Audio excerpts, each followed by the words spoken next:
सो hey guys, कैसे हो आप सब? I hope you are doing great. So मेरा जो प्रीवियस वीडियो था उसके ऊपर 50-50 का रेस्पॉन्स आया है। कुछ लोगों को पसंद आया, कुछ लोगों को पसंद नहीं आया। गुड फ्रेंड ऑफ माइन जो मुझे बोला कि भाई तुम्हारा चैनल तो टेक्निकल बाइकिंग के ऊपर है, तो तू ये सब वीडियो क्यों डाल रहा है? तो उसने बोला कि बाइक के वीडियो के ऊपर बनाओ। ये बात भी उसका ठीक है, लेकिन मैं ये कहना चाहता हूँ, अगर भाई तू अगर ठीक ही नहीं रहेगा, हेल्दी ही नहीं रहेगा, तो बाइक का तू क्या करेगा? तू तो चला ही नहीं सकता। टाइटल से पता चल गया होगा मैं किसके बारे में बताना चाहता हूँ।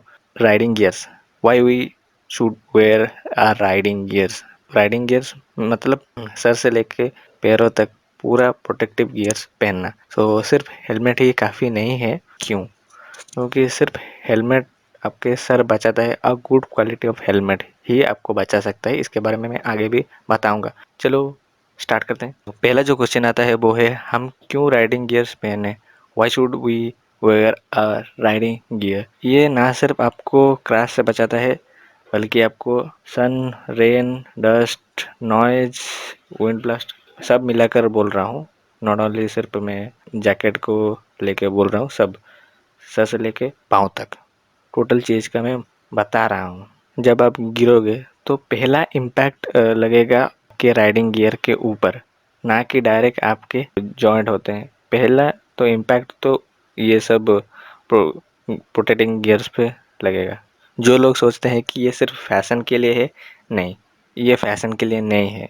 फैशन के लिए होता तो मैं सिर्फ लेदर का जैकेट क्यों नहीं पहनता? लेदर का जैकेट भी आता है जो फैशनेबल है, लेकिन उसमें जो आर्मर होते हैं वो नहीं होता। मैं आगे भी बताऊंगा क्या क्या आर्मर होता है, और वो CE सर्टिफाइड होता है। मैंने जैसे बोला आपको कि ये फैशन के लिए नहीं है। इसको ऐसा बनाया जाता है कि आप जब गिरे या क्रैश हो तो सारा इम्पैक्ट इस पर ही आए, कि आपके बॉडी पर डायरेक्ट ना आए। ऐसा नहीं है कि आपको नहीं लगेगी, लेकिन डायरेक्ट नहीं लगेगी। मैं एक छोटा सा एग्जांपल देता हूँ। एग्जांपल क्या है, सच बात बताता हूँ। अगर आप दौड़ते हो, बचपन में अगर आप दौड़ते दौड़ते गिर गए हो या साइकिल से गिर गए हो, तो आपको चोट तो लगती है। तो आप कितने स्पीड से भागते हो? ज़्यादा से ज़्यादा 30-20, या उससे भी तेज़ आप अगर भाग सकते हो तो वो ठीक है, लेकिन आप गिरते ही आपकी हालत क्या होती होगी आपको मालूम है। कितने सारे इंजरीज आते हैं, कहीं छिल गया, ये हो गया, स्क्रैचेस तो बहुत ज़्यादा आते हैं। ये सब मैं बता रहा हूँ। अगर आप नॉर्मल स्पीड से चल के भी आप गिर जाते हो तो कितना चोट आती है। अगर बाइक से आप गिरोगे तो बहुत ज़्यादा लगेगी। पहले बात करेंगे हम हेलमेट के ऊपर। अकॉर्डिंग टू स्टडी 45% इम्पैक्ट जो होता है होल क्रैश का, वो हेलमेट ही लेता है। वो सामने के ऊपर लगता है, फेस या चिन पर लगता है। ज़्यादातर मैंने भी देखा है ऐसा ही होता है। कुछ लोग क्या करते हैं कि हाफ फेस हेलमेट खरीद लेते हैं पुलिस वालों से बचने के लिए, फाइन से बचने के लिए। भाई तुम ये सब तो फाइन से बचा लेगा, पुलिस से बचा लेगा, लेकिन अगर जब क्रैश होगा तो भाई क्या हालत होगी। मैंने देखा है कुछ लोगों का जो क्रैश हुआ है, वो कांच, ये मतलब कट लग गया है। वो तो सामने से कोई कुछ भी नहीं है जो उस ग्लास को रोकने के लिए। अगर फुल फेस हेलमेट में है, अगर वो गिर जाता है तो हेलमेट अंदर नहीं जाता, वो टोटल सेट होता है, वो खुल जाता है। ऐसा हुआ है, मैंने देखा है। जब क्रैश टेस्ट वो करते हैं हेलमेट को ऐसा डिजाइन किया जाता है कि वो अपने आप ही डिस्ट्रॉय हो जाए, सारे के सारे इम्पैक्ट ले लें। अगर आप लो क्वालिटी के हेलमेट लोगे तो क्या होगा, आप कहीं भी जाके सर्च मार लो सस्ता हेलमेट में क्या होता है, और प्रीमियम हेलमेट या थोड़ी सी महंगी ठीक ठाक वाला हेलमेट, क्या फ़र्क है। कुछ हेलमेट में दिखाई नहीं देता कि इंटरनल डैमेज हुआ है कि नहीं। ये भी देखना पड़ेगा आपको कि अगर कोई सस्ता सा हेलमेट या यूज हेलमेट ले रहे हो तो भाई आप गलती कर रहे हो। अगर वो कहीं भी गिरा हो तो भाई जब आप क्रैश करोगे तो वो पूरा इम्पैक्ट नहीं ले पाएगा। अगर आपके हाथ से कुछ फीट ऊपर से गिर जाए, कुछ शॉर्ट डिस्टेंस से गिर जाए, तो भाई कुछ प्रॉब्लम वाली बात नहीं है। अगर बार बार गिरता है या आपने आपने कहीं ठोक दिया है ज़ोर से, तो भाई प्रॉब्लम हो सकता है।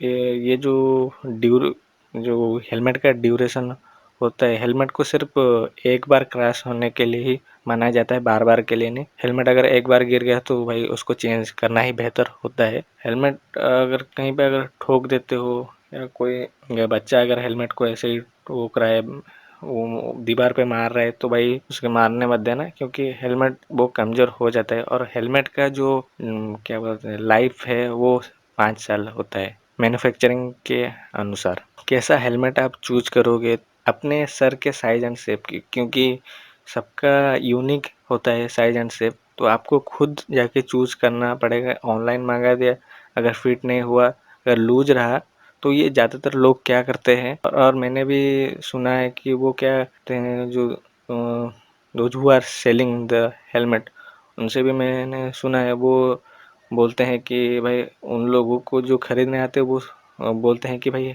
लूज हेलमेट चाहिए, बहुत टाइट है। भाई लूज हेलमेट अगर पहनोगे भाई तो वो फिसल जाएगा, उसका फ़ायदा ही क्या है। अगर आप पूरा प्रॉपर फिट हेलमेट अगर ये पहनते हो, तो अगर इम्पैक्ट जब पड़ेगा वो आसानी से सह लेगा। जो जो इम्पैक्ट होता है वो आराम से ट्रांसफ़र नहीं हो पाता, वो सीधा जाके आपके सर पर लगेगा। मैं ख़त्म करूँ फिर एक स्टोरी बताऊंगा आप लोगों को। हेलमेट आपको जो टाइट वाला हेलमेट है वही साइज एंड शेप देख के आपको लेना, प्रॉपर फिट होना चाहिए। कुछ लोग बोलते हैं भाई अनकंफर्टेबल लगता है, भाई लगने दो, आपके सर के सवाल है, सर की क्या लाइफ के सवाल है। सो कौन से लोगे, डॉट या ईसीई सर्टिफाइड, और एक है आईएसआई हमारा इंडिया के है। अगर कुछ पुलिस वाले पकड़ते हैं डॉट वाले, तो आजकल डॉट के साथ आईएसआई भी लिखा रहता है, क्योंकि डॉट जो रहता है उसको हमारे इंडियन स्टैंडर्ड से और ज़्यादा इम्पैक्ट से उसको टेस्ट किया जाता है। मैंने अभी जो बोला कि साइज एंड शेप होने का प्रॉब्लम क्या होगा, मैंने क्रैश तो बोल दिया, एक और भी प्रॉब्लम आएगी कि आपको वजन लगेगा और विंड नॉइज भी आएगी, जो विंड ब्लास्ट में वो हिलता ही रहेगा। तो स्टोरी टाइम अब आ गया, मैं स्टोरी बोलता हूँ।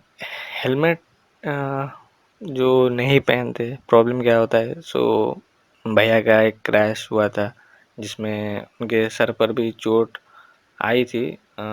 बस यहीं जस्ट लगा था, इंटरनल भी हो सकता था, इसीलिए मेडिकल में स्कैनिंग किया जाता है, ऐसा कुछ बोला जाता है। सो उसके लिए अराउंड 10,000 लगा था। ये बात है 2008 की। सो अब ज़्यादा हो गया होगा। तब की बात अलग थी, अब की बात अलग है।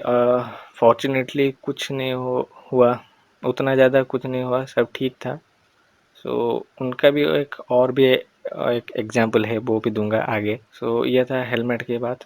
तो अब चलो हम जैकेट पे चलते हैं। सो मोटरसाइकिल जैकेट जो पहनते हैं वो सोचते हैं, दूसरे लोग सोचते हैं कि भाई ज़्यादा पैसा है, शो ऑफ कर रहे, तो भाई शो ऑफ के लिए नहीं है, तो सिर्फ ग्लव्स पहनता हो। लोग बोलते हैं एमिति वो हीरोटा तो ग्लव्स पहनूची। मैं मन ही मन बोलता हूँ, उन लोगों को मैं नहीं बोलता हूँ। कुछ लोग बहुत ही प्यार से पूछते हैं भाई ये विंटर ग्लव्स है क्या, गर्मियों में क्यों पहने हो। सो मैं दिखाता हूँ, अरे ये विंटर ग्लव्स नहीं है, राइडिंग ग्लव्स है, देखो ये आर्मर सब लगा है, गार्ड सब लगा है। उनका रिएक्शन भी कुछ अलग होता है। चलो अब जैकेट की बात कर लेते हैं। मोटरसाइकिल जैकेट लेदर के आते हैं, और जो टेक्सटाइल मटेरियल, जो हार्ड मटेरियल आते हैं उससे बनाया जाता है। जैकेट हमें बचाता है जो पूरा बॉडी के ऊपर क्रैश ना आने के लिए, और उसमें आर्मर भी लगाया जाता है, ताकि जो जॉइंट पार्ट है, शोल्डर हो गया, ये क्या इसको क्या बोलते हैं, एल्बो हो गया, ऐसे जॉइंट पे गार्ड्स होते हैं। और ये आर्म्स में भी कुछ रहते हैं, और कुछ एक्स्ट्रा दिया जाता है, पॉकेट्स दिया जाता है, तो आप बाहर से भी गार्ड्स लगा सकते हैं। जो फैब्रिक यूज़ किया जाता है, मटेरियल यूज़ किया जाता है, वो नॉर्मल जो शर्ट होता है उससे बहुत ज़्यादा बेहतर होता है। तो ये ना समझ लो कोई भी सस्ता सा जैकेट ले सकते हो, ऐसा मत करना। तो सस्ता जैकेट में जो फिनिशिंग होता है या मटेरियल होता है वो, या स्टिचिंग होता है, वो उतना अच्छा नहीं होता। अगर क्रैश होगा भाई कुछ फ़ायदा नहीं होगा, वो फट जाएगा आसानी से। जैकेट पहनने से तो गर्मी तो लगती है, लेकिन वो अलग अलग पर्पस के लिए अलग अलग जैकेट भी है। राइडिंग जब करते हो गर्मियों में वो अलग है, रेन में अलग है, विंटर में अलग है। तो ये सब आपको देखकर ही आप किस कंडीशन में चलाओगे, आपको क्या ज़रूरत है, उस कंडीशन के हिसाब से आप खरीदोगे। जैकेट खरीदते समय देखो कि आपको वो फिट आए, सो आप हाथ को मूव कर सको, तो ताकि आपको प्रॉब्लम ना हो गाड़ी मैन्युवरिंग करने के लिए, या आपको ऐसा ना लगे कि अनकंफर्टेबल महसूस हो रहा है, कुछ ज़्यादा अनकंफर्टेबल महसूस हो रहा है तो उसको मत खरीदो। जो फुल्ली फिट है, फंक्शनल है, वही खरीदो। मैं बोल रहा था कि आर्मर को भी देखना। आर्मर अगर ठीक से आर्मर नहीं है तो आर्मर किन किन जगहों पे होता है। पहले तो होता है बैक पे, और हमारे जो आर्म्स होते हैं वहीं पर, और एल्बोस और शोल्डर यहीं पर होता है। अगर आप एक्स्ट्रा ले सकते हो, चेस्ट पे भी एक आता है या नहीं मैं नहीं जानता, सो एक्स्ट्रा बाहर से खरीदना पड़ेगा। Story time. सो भैया का एक्सीडेंट हुआ था, तब उनका जो इम्पैक्ट था उनके चेस्ट पर भी पड़ा था, ज़्यादा पड़ा था। तो उनके चेस्ट पे एक्सरे भी किया गया था, उतना कुछ नहीं आया, लेकिन ब्लड वोमिटिंग हुआ था उसकी वजह से। पूरा सुबह एक्सीडेंट हुआ था, वो पूरा दोपहर पूरा उनका वोमिटिंग चला था। तो इसलिए बोलता हूँ ताकि पसलियाँ भी ना टूटे, तो ऐसा जैकेट खरीदना जो आगे आर्मर हो, नहीं तो आप आफ्टर मार्केट आर्मर भी खरीद सकते हो।